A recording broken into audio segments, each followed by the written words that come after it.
పటాన్చెరు నియోజకవర్గం ఇస్నాపూర్ మున్సిపాలిటీ పరిధిలోని 22వ కౌన్సిలర్ అభ్యర్థిగా గంగనూల మల్లేశ్వరి తరఫున ఆమె కుమారుడు మణికంఠ ఇంటింటి ప్రచారం చేపట్టారు. పటాన్చెరు ఇన్ఛార్జ్ కాట శ్రీనివాస్ నాయకత్వంలో కాంగ్రెస్ చేస్తున్న అభివృద్ధి పనులు 6 గ్యారంటీలను ఆయన వివరించారు.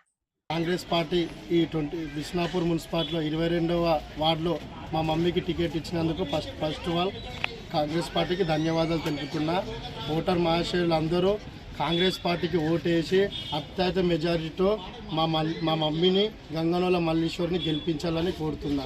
అలాగే కాంగ్రెస్ పార్టీ పరిపాలనకు వచ్చి 3 సంవత్సరాలు అవుతుందా పథకాలు అనుమతిస్తారు.